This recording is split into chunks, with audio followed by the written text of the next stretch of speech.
vamos ter um papo diferente aqui, né? Papo da saúde. Nós vamos falar com alguém que especificamente não é do setor de saúde, mas que de alguma forma vai nos ajudar bastante, principalmente a entender como que os diversos setores conseguem se articular para fazer com que a nossa atividade governamental seja melhor, seja de alguma forma mais instruída do ponto de vista daquilo que acontece nos diversos setores no nosso país e, evidentemente, como é que a gente poderia, de alguma forma, estar ajudando. Nós vamos falar exatamente com o Paulo Pereira, que é, se é que eu posso falar assim, executivo do chamado Conselhão. Eu não vou falar mais nada, porque eu vou pedir para o Paulo não só se apresentar, né, mas, mais do que isso, para falar um pouquinho a respeito, antes de falar do Conselhão, como é que você, que é um advogado, tem uma atividade associativa interessante, é um professor na nossa universidade aqui na USP, na São Francisco. Então, como é que é isso daí, né? E, de repente, está no governo e está fazendo uma atividade de articulação tão interessante para que a gente possa entender, porque, às vezes, isso não é bem entendido por todos aqueles que estão aqui. Nós estamos aqui com o nosso pessoal do Sindiosp, que vão nos prestigiar aqui. Lembrando sempre, já aproveitando, que hoje é aniversário de uma das nossas gerentes, que é a Vanessa, né? Vanessa Tâmara, que não está aqui conosco, mas fica os parabéns para ela aí. Tá? Bom, então... Paulo, por favor, a palavra é sua. Palestrinho, olha, em primeiro lugar, queria dizer que é um prazer estar aqui. Estou muito impressionado com tudo que eu vi aqui no Sindiosp. Depois vamos ter a oportunidade de falar disso. Deixar meus parabéns para a Vanessa, acho que essa é a primeira coisa a fazer. Desejar que ela tenha um bom aniversário. E, olha, a gente está vivendo, viu, assim, um momento muito interessante do Brasil. Acho que é um momento em que a sociedade, o governo, né, os atores e as atrizes que têm importância na vida dos brasileiros, na gestão pública, precisam estar muito preparados, porque é um momento desafiador, né? Eu, como você disse, sou advogado, sou professor de direito público, direito administrativo, da Faculdade de Direito Eleitoral de São Francisco, e recebi o convite do ministro Padilha, do presidente Lula, há 2 anos, e um pouquinho mais de 2 anos, de conduzir, ser secretário executivo do Conselhão. Então, a primeira coisa, o que é o tal do Conselhão, né? O Conselhão é uma ideia muito interessante, quer dizer, o presidente Lula pensou nisso lá atrás, em 2003, no primeiro mandato dele, mais ou menos pela ideia de que, para governar o Brasil, ele precisava ter um grupo de lideranças que tivessem ao redor dele, que pudessem dar ideias, criticá-lo, avaliar um pouco o que o governo tem feito com independência, né? E que, essencialmente, formassem uma massa crítica diversa, ou seja, dos grandes empresários brasileiros aos pequenos empresários, passando pelos trabalhadores, passando pelo ativismo, pelos profissionais liberais, pela academia. Então, o presidente Lula escolhe personalidades sociais, né? Então, como eu disse, de um banqueiro a um grande varejista, ao presidente de um sindicato importante, a um representante dos motoentregadores, até passando pelo ativismo da saúde, do mundo ambiental, do mundo dos direitos e assim por diante. E aí ele reúne essa gente, esses conselheiros e conselheiras, para que possam avaliar o seu governo. Então, o Conselhão, o Balestrin, diariamente, praticamente, tem reuniões. Então, um grupo da turma ligada à Justiça quer saber como é que o Ministério da Justiça está tratando a PEC da Segurança Pública. O pessoal ligado aos temas ambientais quer entender qual que é o projeto do Ministério do Meio Ambiente para cidades resilientes. E aí entende, chama os secretários, discute, faz sugestões. E isso cria uma dinâmica de fazer com que o governo esteja sempre avaliado pela sociedade. Ao longo desses 2 anos, o Conselhão sugeriu políticas públicas, então o presidente assinou 2, 3 decretos de sugestões do Conselhão, criou órgãos, criou secretarias, criticou uma série de políticas que fez com que essas políticas, críticas que fizeram que essas políticas fossem reformadas, refeitas, né? E tem tido uma atuação interessante de estar ali muito perto do governo, ajudando a reunir atores que possam ajudar o Brasil nesse desafio grande. Deixa eu dar fazer um comentário sobre isso, te devolvo a palavra para não falar muito. Falar com advogado é um perigo, porque o povo do direito fala demais, você tem que ir cortando, porque senão a gente domina a paciência de todo mundo. Olha, precisa ter conteúdo para conversar com o advogado também, né? Perigoso, advogados são treinados para falar sobre as coisas que eles não entendem, então é sempre um perigo. Mas olha só, a primeira coisa, assim, eu acho que o Brasil, você sabe isso porque você dirige uma entidade que lida com um dos temas mais sensíveis do país, que é a saúde, né? O Brasil é um país quase que ingovernável. Veja, um país que tem que lidar com problemas do século XXI, inteligência artificial, uma indústria que em alguns setores é altamente desenvolvida, com um comércio internacional, né, sofisticado, com a transição ecológica. Muito bem, né? Hidrogênio verde, assim por diante.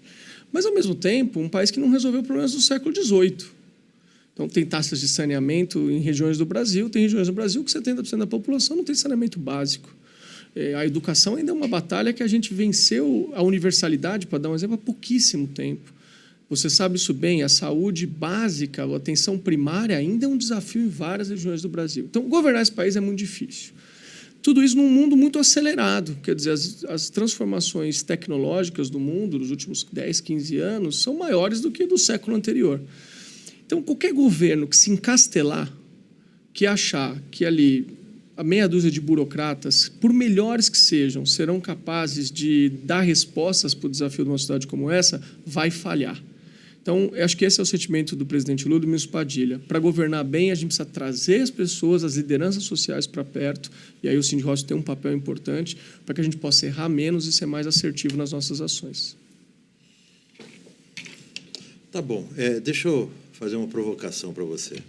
Quando eu fazia residência, sou médico, né? Então eu fiz residência aqui no Hospital das Clínicas de São Paulo. A gente passeava ali na Paulista, como todo jovem, ainda passei de vez em quando. E eu lembro sempre que tinha uma loja lá que chamava o seguinte: o engenheiro que virou suco. Um cara que tinha feito engenharia e que hoje estava vendendo suco na Avenida Paulista. Então, deixa eu te perguntar, fazendo uma comparação, talvez mal ajambrada, mas uma comparação.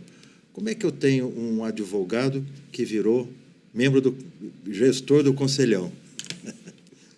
Bora. Olha só. Boa essa coisa do engenheiro que virou suco. Eu não tinha ouvido essa história. O que, aliás, é muito comum, né? Porque os engenheiros eram tão bem formados na USP que iam para os bancos, para as empresas e até para vender suco, né? Você sabe que, assim, em primeiro lugar, a São Francisco é uma escola que vai fazer 200 anos agora, né? Então, é uma das escolas mais velhas do Brasil. Nas primeiras, antes da São Francisco, eu penso que talvez só a Faculdade de Medicina da Bahia. 1808. 1808. Talvez a do Rio de Janeiro antes, e depois a São Francisco em 27, junto com a de Olinda, né? E aí é um pouco a marca do que eram as faculdades de Direito tradicionalmente. Elas eram espaços para formar os advogados, mas um pouco para formar uma espécie de classe política, de estadistas. Quer dizer, se olhar a história da São Francisco fez 12 presidentes da República, 20 e tantos governadores de Estado e muitos ministros e assim por diante. Então, na cultura do direito, mas aí até especificamente na cultura da Faculdade de Direito de São Francisco, você tem uma tradição publicista, da política, primeiro centro acadêmico do país. Eu fui presidente do 11 de agosto, muito orgulho, né? Hoje, você veja, entre os ministros tem 2 ex-presidentes do Centro Acadêmico 11 de Agosto, o ministro Fernando Haddad e o ministro Vinícius Carvalho, da CGU. Você tem uma tradição no direito que é uma tradição que, em vários momentos, é muito conectada com a política, muito conectada com os temas públicos, com os temas da sociedade, né?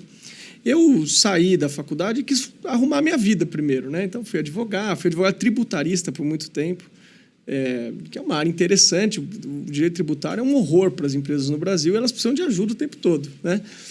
E os advogados se beneficiam disso e tocam a vida por conta disso. Eu acho que são 2 áreas que são super importantes, né? Tributarista, porque tem muito problema tributário, e a criminalista. Isso, né? isso. Às vezes elas, inclusive, estão conectadas, às vezes elas têm relação uma com a outra.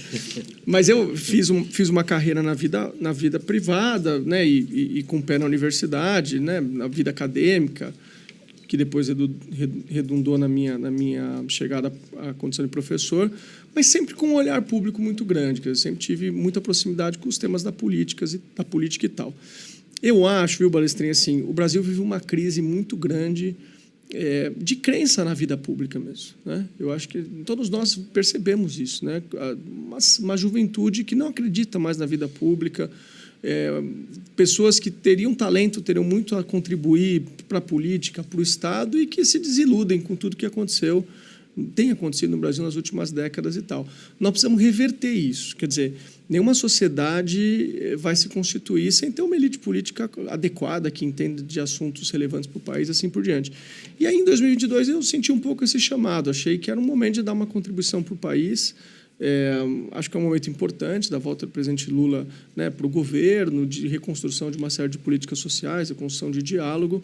E aí resolvi fazer uma pausa lá na minha vida privada para desempenhar esse papel público com um grande sujeito, que é o ministro Alexandre Padilha. Você conhece um pouco, que é uma pessoa muito vocacionada à coisa pública. Era um médico, um pesquisador, tinha uma vida privada também, né, de uma vida na universidade, e largou tudo para ir, né, contribuir com o Estado brasileiro. Então, embora seja muito diferente, eu diria para você, a coisa da política e do cuidado com a coisa pública está muito na formação da Faculdade de Direito do Largo de São Francisco, mas dos advogados de modo geral, de modo que não foi uma transição tão estranha para mim. Mas é isso, acho que a ideia é estar no governo, cumprir uma missão e, no momento adequado, voltar para a vida privada e torcer para que outras pessoas façam isso também, que eu acho que é um movimento saudável da gente ter essas idas e vindas. Como é que funciona o conselhão? Porque, aliás, já aproveitando, colocando uma outra coisa, eu ouço assim muitas, não vou dizer críticas, mas muito comentários em relação ao conselhão, dizendo que no governo inicial do presidente Lula ele funcionava, porque era menor, porque tinha menos pessoas, porque tinha uma estrutura mais organizada no sentido de ter as contribuições bem feitas, bem claras e bem objetivas, e que desta vez o conselhão ele virou assim quase que um happening, né? Mais de 200 pessoas, que teoricamente é difícil você captar adequadamente todos os pensamentos, um processo organizado para você, de alguma forma, ter isso em funcionamento. Como é que funciona e como é que você vê esses comentários? Eu acho, como toda crítica, viu, assim, a gente tem que ouvir com muita humildade e saber que toda crítica tem fundamento de verdade. Eu acho que tem muita coisa no Conselhão que podia funcionar melhor, né? Vou fazer alguns comentários sobre isso. De qualquer forma, primeiro eu queria chamar a atenção um pouco para as diferenças. Eu acho que tem algumas coisas importantes, sim. O Conselhão, só para você ter uma ideia, nessa formação dos primeiros 20 anos do Conselho, na verdade, primeiros 15, 16 anos do Conselho, porque na administração passada ele foi encerrado. Você teve momentos em que o Conselhão foi 85% formado por pessoas de São Paulo.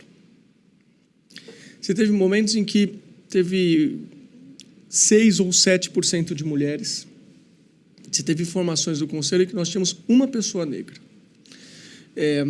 Esse foi um desafio que a gente se propôs a resolver na formação desse Conselho. Esse é o primeiro Conselho da história que tem representantes de todos os estados brasileiros. Nós chegamos à marca que, para o Conselhão, é um orgulho, a gente quer melhorar, formado por 40% de mulheres, temos 33% de pessoas que se autodeclaram pretas, pardas ou indígenas. Agora, para a gente conseguir, vamos dizer assim, transformar um pouco essa formação do Conselho, a gente tomou a decisão de fazer isso sem abandonar as lideranças tradicionais. Então, a gente quer continuar tendo os grandes bancos lá, a gente quer continuar tendo a Fiesp, o Sistema das Indústrias de São Paulo, a gente quis continuar tendo os grandes sindicatos e assim por diante. Então, isso fez com que o Conselho se obrigasse a passar por uma expansão mesmo, né? Então, acho que essa é a primeira coisa. Quer dizer, Paulo, você acha que o fato do Conselho ser tão grande atrapalha? Olha, quem fez qualquer reunião na vida sabe que é muito mais fácil fazer uma reunião com 3 pessoas do que com 12. De alguma forma atrapalha. Por outro lado, eu acho que ele enriquece o ambiente de debate e a percepção da complexidade das diversidades do Brasil. Tem temas que aparecem no Conselho hoje, Balestrin, que não apareciam no passado. Tem assuntos, por exemplo, vou dar um exemplo rápido. Assim, a atenção que o Conselho tem dado a questões estratégicas para a região amazônica nunca apareceu nos debates anteriores do Conselho, agora por um motivo muito simples. A gente tem um monte de gente, tem muitos conselheiros e conselheiras que são da região amazônica. Isso faz com que, primeiro, a gente olhe mais para a Amazônia e também não olhe só com o olhar dos paulistas, ou dos sudestinos ou dos sulistas, a gente olhe de um outro jeito. Depois, eu acho que tem uma mudança também, viu, Balestrin, de momento, né? A minha impressão, assim, quando você olha para o começo dos anos 2000, que é quando o presidente Lula chegou ao poder pela primeira vez, as teses da sociedade brasileira estavam mais maduras. Eu acho que a sociedade brasileira sabia bem o que queria fazer.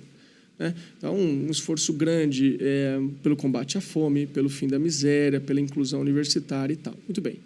A minha impressão, porque isso não é um movimento que aconteceu no Conselho, acho que é um movimento que aconteceu na sociedade, você tem uma pulverização dos temas. Hoje, quem tem uma grande tese sobre o Brasil? Né? Não é mais assim que funciona o mundo intelectual, o mundo do ativismo e assim por diante. Você tem uma série de novos assuntos que vão dos temas de inclusão, a transição energética, para dar 2 exemplos, e é muito difícil trabalhar isso como se fosse só uma tese geral. Você precisa formar esforços específicos para que essas coisas aconteçam.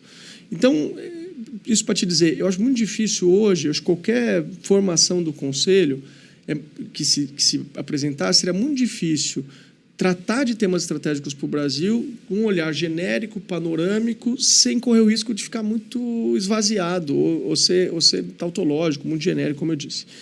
Então, aí eu te respondo o que você me perguntou. Como é que o Conselho funciona? Qual que foi a nossa opção?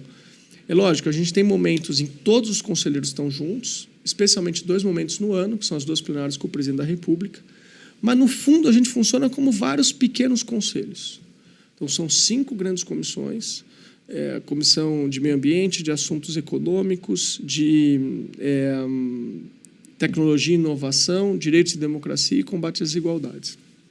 Cada uma dessas comissões escolhe políticas públicas que elas querem incidir, que elas querem opinar, sugerir, recomendar, e escolhem temas específicos que geram grupos de trabalho. Então, vou dar alguns exemplos rápidos. Assim. O governo acabou de criar um núcleo para a criação de uma governança unificada da transformação digital no Brasil, né? Reunindo todos os serviços públicos, forças privadas e assim por diante. Isso foi uma sugestão de um grupo do Conselho. O governo federal está instituindo uma política para o tratamento da primeira infância. Como é que você integra as políticas sociais de saúde, educação, assistência para a primeira infância? Que todo mundo sabe, os estudos hoje mostram que o que você faz com uma criança até 8 anos é decisivo para o que vai acontecer na vida dela. Então, forma-se um grupo para isso. Vou dar o último exemplo. O Conselho foi muito importante na aprovação da lei que regulamentou o mercado de carbono no Brasil. Ou seja, tudo isso para te dizer, a escolha do Conselho foi não a de ter um grupo pequeno que formulasse só as teses gerais para o país, mas de você ter grupos de especialistas que pudessem escolher determinados temas e trazer, a partir desses temas, benefícios para o país. Paulo, é criticável essa escolha? Acho que, como qualquer escolha, é criticável. Ela tem perdas, né, em relação às outras formações. Acho que a plenária, que é essa reunião geral, ela tem um pouco de happening mesmo. Acho que você tem razão, é verdade isso. É o momento que as pessoas se encontram, os ministros estão lá, o presidente está lá. Mas ela tem ganhos também. A gente, nos grupos e nas comissões, que são as reuniões do dia a dia do Conselho, a gente conseguiu criar avanços de compreensão e de acordos sociais que me parece que são relevantes para o desenvolvimento do Brasil para os próximos anos. Tá, mas deixa eu entender um pouquinho melhor. Tá bom, eu entendi na teoria, né? Aliás, essa coisa que você falou de reuniões, é melhor reunião de 3 pessoas do que essas reuniões maiores. Eu tenho um amigo gaúcho que diz o seguinte, que a melhor coisa é reunião de 3 pessoas, onde uma está doente, uma está ausente e uma está presente. Essa é a melhor forma de resolver. Mas, tá bom. Essas discussões são feitas, essas discussões elas geram provavelmente documentos, elas devem gerar estudos, etc. E aí o que é que acontece? Né? Vai para a Casa Civil e lá é feito um projeto de lei, vai para um grupo de deputados, alguma frente parlamentar que se interessa por esse e por aquele assunto. Como é que faz aquilo que você descreveu muito bem na teoria, como é que faz isso acontecer na prática? Você sabe que quando eu era advogado, uma vez eu fui fazer reunião numa empresa muito famosa, eu não vou fazer propaganda para a empresa aqui, mas muito famosa, e aí você entrava numa sala de reunião que tinha uma bancada como essa, um pouco mais alta, sem cadeiras. Eu achei isso uma das coisas mais brilhantes que eu vi na vida, que é justamente para a reunião ser rápida, para ninguém sentar. Se encontram ali, decidem rápido e tocam a vida. A gente tem uma cultura das reuniões no Brasil, que é uma coisa... E no poder público isso é mais intenso do que no mundo privado e é desesperador. Então, teu amigo gaúcho está bastante certo. Ele é o boi, ele é o consigo mesmo. Olha só, assim, tem um pouco de tudo e também, evidente, né, o nível de intensidade que essas sugestões, vou pôr nesses termos, tá? Chega, tem um pouco a ver com o nível de acúmulo que a sociedade tem sobre determinados temas. Então, hoje, sei lá, eu já dei esse exemplo, vou falar de novo. Você pega assim, transição ecológica, transição energética. O Brasil está na ponta no debate de transição energética em vários temas, assim, né? Dos biocombustíveis, combustível do futuro. A gente tem tudo para ser a liderança mundial em produção de hidrogênio verde, assim por diante, né? Energia eólica a gente vai bem, energia solar a gente vai bem. Então, quando o conselhão marca uma reunião, ele traz lá os grandes empresários desse setor. Os sujeitos sabem na ponta qual que é o próximo movimento que é necessário para que eles ganhem mais mercado, para que eles possam exportar energia ou para que a pesquisa do hidrogênio verde possa funcionar, né? Tem outros segmentos que não estão nesse nível vamos dizer assim, de maturidade. Então, o conselho acaba virando um espaço para que os debates se deem. Vamos dizer, o nível das recomendações ainda vai ser um nível mais elementar, mas os debates estão se dando, isso vai permitir um desenvolvimento do tema. Tem uma coisa importante, e aí vou responder rapidamente o que você está me dizendo, mas que eu queria chamar a atenção. Tem um produto do Conselho que, para mim, ele independe de eventual resultado, que é você botar gestores públicos e pessoas da sociedade para conversar continuamente.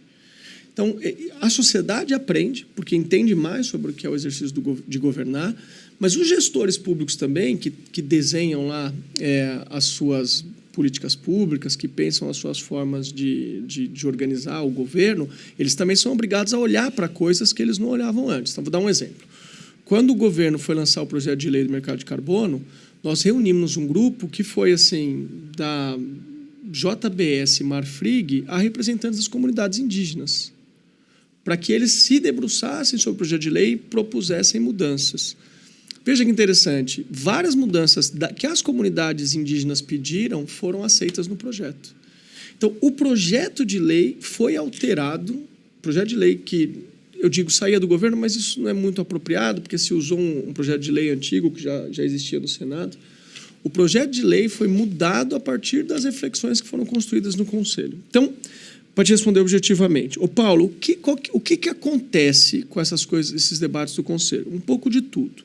Então, tem debates que geraram normas federais. Então, tem debates que geraram decretos do presidente, criando órgãos novos. Por exemplo, criou-se um órgão novo para centralizar a transformação digital no Brasil, né?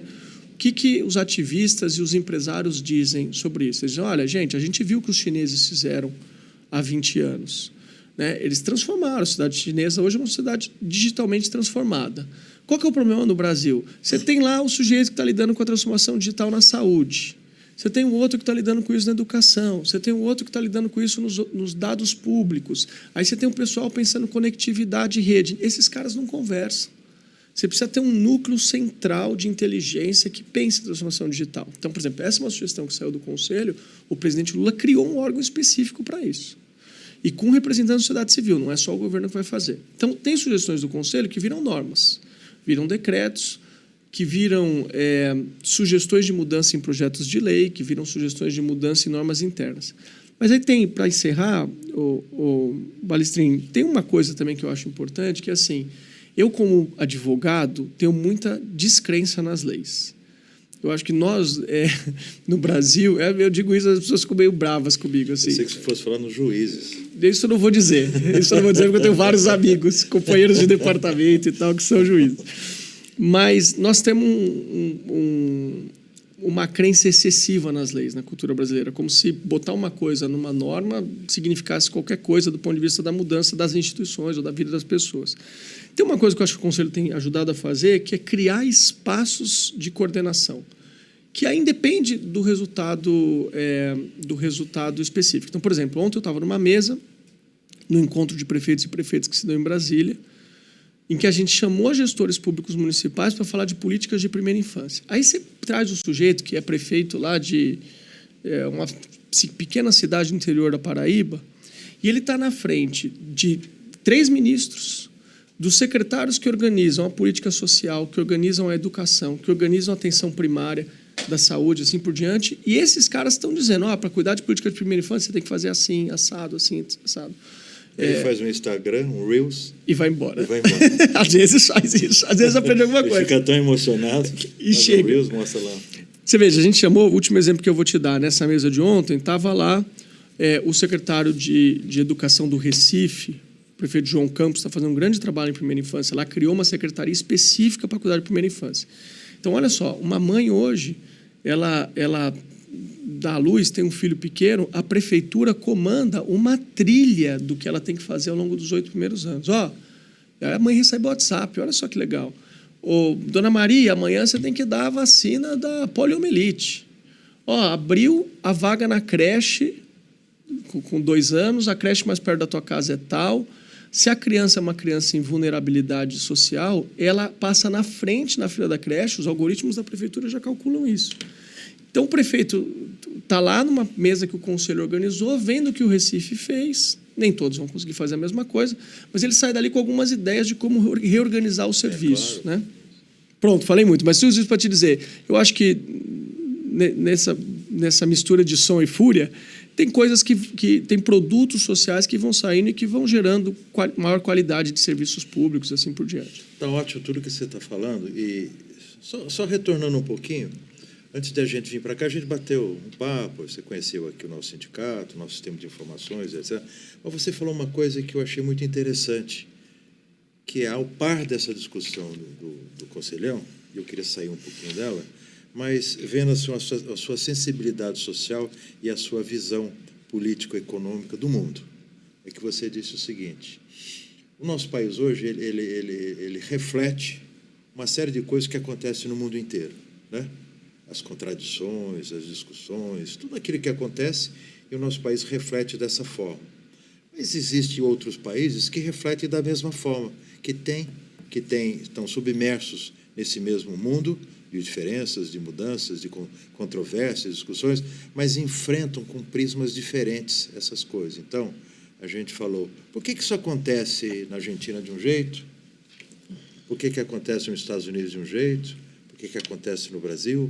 Por que acontece na Itália? Às vezes submetido ao mesmo problema, à mesma percepção daquilo que está acontecendo, mas, no entanto, você acaba tendo soluções mais interessantes ou menos interessantes e, mais do que isso, mais longevas do seu ponto de vista da sociedade. Essa é a pergunta de 1 milhão, né? Não, mas é bárbaro, a sua resposta foi bárbara. Mas vamos lá, deixa eu fazer um comentário rápido sobre isso. Assim, primeiro, assim, o Brasil vive um momento muito especial e muito complexo. Por quê? Primeiro, porque o mundo dá sinais de que o Brasil estava localizado numa região do mundo que enriqueceu muito nos últimos 2 séculos. Né? Essa região do Atlântico, vou chamar assim, quer dizer, um pedaço da Europa, os Estados Unidos, a própria América Latina, enriqueceu muito no século XIX e XX, no caso da América Latina, especialmente no século XX. Então, o Brasil entrou nos anos 30 exportando café, chegou nos anos 80 exportando avião. O Brasil teve um dos maiores, talvez o maior crescimento da história do capitalismo entre 30 e 80. O Brasil cresceu muito. Entrou, para dar o último exemplo, acho que era a 74ª ou 5ª economia do mundo, em 1930, chegou a ser a 7ª economia do mundo. Então, o século XX foi um século bom para o Brasil, do ponto de vista de crescimento, por 2 motivos. Primeiro, porque o Brasil estava bem localizado num movimento de crescimento, o crescimento dos americanos, o crescimento dos europeus. O Brasil foi um país importante nessa lógica, primeiro exportando produtos, depois recebendo indústrias e assim por diante. E depois que o Brasil tinha uma população jovem. Então, isso é central no crescimento de um país. Não é à toa que os chineses crescem tanto, que os indianos crescem tanto. O Brasil tinha uma população jovem, portanto, muita mão de obra, muita força de trabalho, o que faz com que o trabalho seja mais barato e permite que os países enriqueçam. Muito bem. Nós agora estamos virando um país com uma população mais envelhecida, o que é um problema para vocês, quer dizer, isso chega no serviço de saúde, pressiona o serviço de saúde, nós vamos ter que lidar com isso de algum jeito. E não estamos mais na região mais rica do planeta. Você tem um movimento, a riqueza foi para o Oriente. Qualquer pessoa que vá à China hoje, vá à Indonésia, vá à Índia, vê o que está acontecendo lá, é impressionante o nível de desenvolvimento que aquela região se fez. Então, nós temos um desafio. Qual que é o nosso problema que faz com que esse desafio seja particular em relação ao resto do mundo? Veja, em vários lugares da Europa e da América, tem uma geração que começa a viver pior que a geração dos pais. Isso é uma coisa muito contraintuitiva para a gente, não é? Quer dizer, você não criou teus filhos para viverem pior do que você, e teus filhos tampouco imaginavam que iam viver pior do que você. Quando isso acontece numa sociedade, isso gera um trauma social. Ninguém está preparado para isso. Você veja, no Brasil, você tem gerações de gente que... O sujeito é filho de um migrante nordestino que estudou pouco, mas que teve um bom emprego. entrou lá numa empresa no ABC como presidente Lula. Esse filho estudou mais, fez graduação, às vezes pós-graduação, e em muitos casos não consegue reproduzir a qualidade de vida que o pai teve, que a família teve. Quer dizer, isso é uma contradição tremenda. Isso gera revolta, frustração e um pouco do que a gente está vendo no mundo, né? Um movimento, uma descrença na política. As pessoas não acreditam mais na política, nos gestores e querem mudança. Isso é o que a gente está vendo. Qual que é o problema do Brasil? O Brasil chegou nessa fase, vou chamar assim, de fim de crescimento, com níveis de desigualdade e de miséria inaceitáveis para um país rico. Porque o Brasil é um país relativamente rico, a 8ª economia do mundo, né? Quer dizer, o Brasil, há poucos anos, tinha metade da população passando fome, né? Os índices de violência no Brasil são inaceitáveis. Então, o problema é o seguinte, países mais estruturados podem parar de crescer um pouco, podem ter problemas econômicos, mas por terem uma base social melhor, quer dizer, as pessoas têm uma poupança, têm uma casa própria, têm redes familiares que ajudam, eles enfrentam as crises de um jeito mais estruturado. No Brasil, quando a gente para de crescer 2, 3 anos, a violência aumenta, a fome aumenta. Quer dizer, o Brasil não tem estoque social para lidar com isso. E esse é o desafio do Brasil. O Brasil precisa... E esse é o esforço do presidente Lula. O Brasil precisa crescer sempre, mas sempre lutar para reduzir as desigualdades, porque é um país desigual bastante para, em qualquer pedaço pequeno de crise, ter problemas sociais que outros países não têm. Não sei se eu te respondi, que a pergunta era difícil. Não, mas foi isso mesmo que você tinha colocado e é fundamental, né? E alguns outros países que, teoricamente, têm hoje as mesmas contradições que nós temos, por ter uma base distinta, é mais ou menos como a família, né? Aquelas pessoas que têm a família bem estruturada, bem organizada, de alguma forma, né? Que funcionam bem, elas conseguem enfrentar, né, situações mais complexas, entre elas situações de falta de determinadas coisas, de uma forma mais hercúlea, vamos assim colocar, com mais passar a tempestade de uma forma menos agressiva, vamos assim colocar. Deixa eu fazer um comentário rápido, porque você deu um exemplo muito bom, que é falando de família, né? A gente pensa sempre o tema da desigualdade pela ótica da renda, que é natural. Agora, a renda é um elemento da desigualdade, né? Quer dizer, uma pessoa que perca o emprego, mas que tem uma família bem estruturada, uma família que tem um patrimônio, que tem redes sociais para se realocar, ela lida com a realidade da perda de emprego de forma diferente. É uma pessoa que estudou pouco, que tem outras pessoas sem emprego na família, assim por diante. Quer dizer, eu estou usando o exemplo familiar como um pequeno exemplo do que acontece no Brasil. Quando o Brasil não cresce, não gera emprego, não gera renda, a situação é dramática. A gente aumenta o número de gente sendo morta na rua e assim por diante. É isso aí. O que o berço traz, sua cova tira, não é isso? Bom, como eu prometi para você, a gente bateu um super papo, hein, gente? Olha aqui. Você não pode deixar de vir aqui outras vezes, viu? Eu acho que a gente se enriqueceu tanto desse papo nosso aqui e, com certeza, os nossos ouvintes vão se enriquecer bastante. Eu queria agradecer a sua vinda aqui. Muito, porque aprendemos bastante. Para uma sexta-feira, hoje é sexta-feira, né? Estamos todos aqui aprendendo com você. Muito obrigado, a gente faz com que a gente entenda melhor esse nosso desenho governamental. E, mais do que isso, a gente sai com um pouco mais de esperança, um pouco mais de crença de que as coisas, de alguma forma, se não tem solução para tudo, pelo menos existe um encaminhamento para a solução. Por favor, suas últimas palavras. Brasil, primeiro... Últimas palavras, não. Não na vida. Suas aqui. Palavras de encerramento. Não sei o que vocês estão planejando fazer comigo aqui. Espero que eu possa ir embora bem. Mônica vai te levar até lá embaixo. Muito bem. Você garante, né, Mônica, a minha integridade. Porque ele ficou me provocando na entrevista, porque eu descobri que ele é São Paulino e tem Palmeiras e São Paulo domingo. Então ele tá me provocando por isso. Mas, assim, queria dizer o seguinte. Primeiro, maravilhoso esse papo. É um prazer falar com você, né? Um inteligente que entende do Brasil, entende da saúde, mas de várias outras coisas. Eu acho que foi um papo delicioso. Obrigado pelo convite. Queria fazer um elogio público ao que eu vi aqui no Cindy Rossi. Eu acho que é uma coisa extraordinária o que vocês montaram, né? Eu chamei aqui de Observatório da Saúde, né? Impressionante a qualidade dos dados, das informações e do panorama que vocês montaram sobre o que é a saúde suplementar no Brasil, a saúde pública e assim por diante.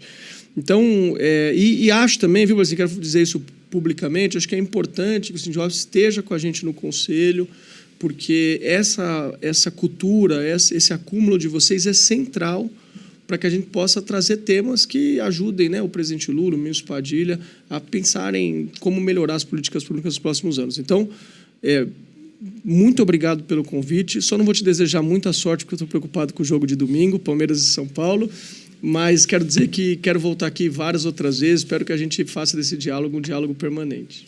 Pode ficar tranquilo que vai ser só 2-1. Tá? Não vai ser tão doloroso. Tá? Gente, muito obrigado. Olha que delícia.